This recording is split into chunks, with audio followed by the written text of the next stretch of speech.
Hello everyone, my name is Umair Afzal and you are watching Student Hub HD.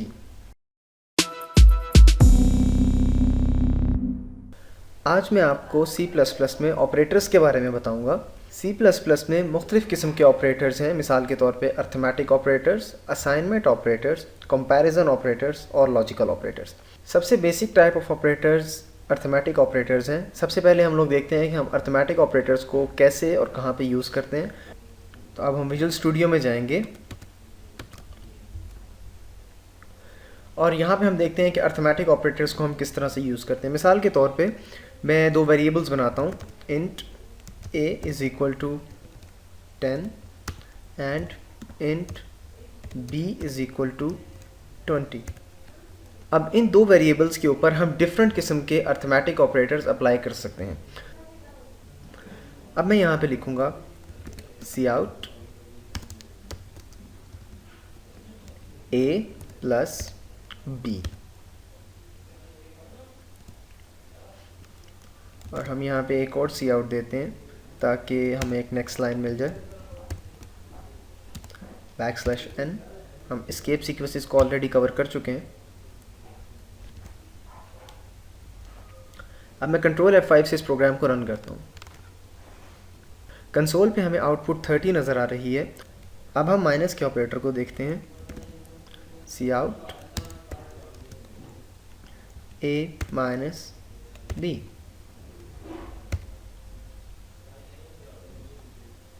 Control F5 से run करेंगे।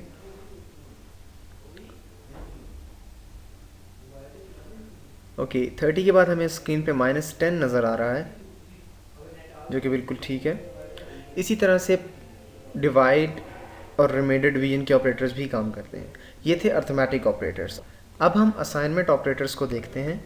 Assignment operators में हमारे पास equal to, plus equal to, minus equal to, multiply equal to and so on.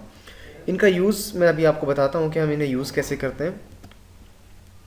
मिसाल के तौर पे एक असाइनमेंट ऑपरेटर में जो सिंपलेस्ट फॉर्म है वो इक्वल टू ऑपरेटर की है, जो हम ऑलरेडी यहाँ पे यूज़ कर रहे हैं। Assignment operator simply values assign करने के लिए यूज़ होता है। मिसाल के तौर पे अगर हम अपने फर्स्ट वेरिएबल को देखें तो हमने 10 वैल्यू असाइन कर दी a को। ये इक्वल टू ऑपरेटर्स के ज़रिए हम ये असाइनमेंट करते हैं। अब हम प्लस इक्वल टू ऑपरेटर को देखेंगे। प्लस इक्वल टू ऑपरेटर एक शॉर्ट फॉर्म है इस स्टेटमेंट की, जो मैं अभी लिखूंगा। लेट्स से मैं a की वैल्यू को अपडेट करना चाहता हूँ, तो a is equal to a plus let's say 20। इसी स्टेटमेंट को हम इस तरह से भी लिख सकते हैं, a प्लस इक्वल टू 20। इन दोनों स्टेटमेंट्स की आउटपुट सेम होगी। इस फर्स्ट स्टेटमेंट का मतलब ये है कि हम a की वैल्यू को अपडेट कर रहे हैं और a की नई वैल्यू a की करंटली एग्जिस्टिंग वैल्यू प्लस 20 के इक्वल होगी। यानी कि a के अंदर अब 30 स्टोर हो जाएगा, क्योंकि a की वैल्यू ऑलरेडी 10 है, उसमें हम 20 प्लस करेंगे। अब a की न्यू वैल्यू जो है वो 30 हो गई। इस स्टेटमेंट की आउटपुट भी सेम होगी, लेकिन ये उसको लिखने का एक शॉर्ट वे है। इसी तरह से हमारे पास माइनस इक्वल टू भी है। फॉर एग्जांपल हम कहते हैं कि b minus equal to 5।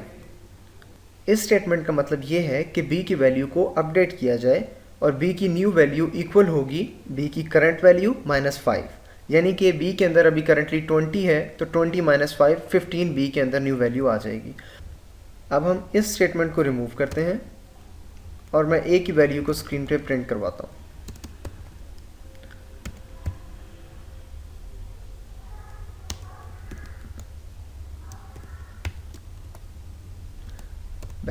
\n for new line. और अब मैं b की वैल्यू को भी स्क्रीन पे प्रिंट करवाता हूँ, cout एंड अगेन \n, ताकि हमें एक न्यू लाइन मिल जाए। अब मैं इस प्रोग्राम को रन करता हूँ। a को जब हमने इनिशियलाइज़ किया था उसकी वैल्यू 10 थी और b की वैल्यू 20 थी। उसके बाद हमने a के अंदर 20 का इंक्रीमेंट किया, यानी कि हमने a की वैल्यू को अपडेट किया, तो a की अब वैल्यू 30 है। इसी तरह b की पहले वैल्यू 20 थी और उसकी हमने वैल्यू को अपडेट किया -5 के साथ, तो अब उसकी वैल्यू 15 है।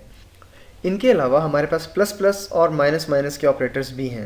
जब भी हम किसी वेरिएबल की वैल्यू में 1 ऐड करना चाहें या 1 रिमूव करना चाहें तो उसके लिए हम प्लस प्लस और माइनस माइनस के ऑपरेटर्स को यूज़ करते हैं। मिसाल के तौर पे अगर मैं कहता हूँ a plus plus semicolon and b minus minus semicolon,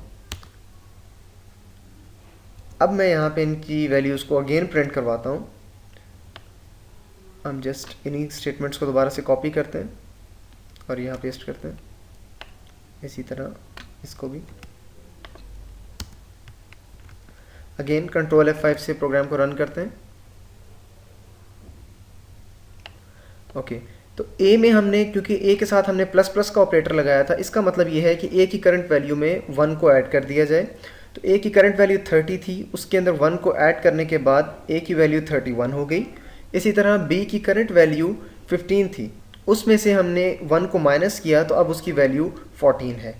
इन्हें हम पोस्ट फिक्स ऑपरेटर्स भी कहते हैं। अब हमारे पास कंपैरिजन ऑपरेटर्स और लॉजिकल ऑपरेटर्स हैं। इन ऑपरेटर्स को हम अपनी नेक्स्ट वीडियो में देखेंगे, क्योंकि ये operators most of the time conditions के साथ यूज़ होते हैं। तो नेक्स्ट लेक्चर हमारा कंडीशंस के ऊपर है। इफ़ एल्स कंडीशन को हम देखेंगे, तो इन ऑपरेटर्स को हम उन लेक्चर्स के अंदर इस्तेमाल करेंगे। Thanks for watching guys. For more videos, please subscribe to our channel.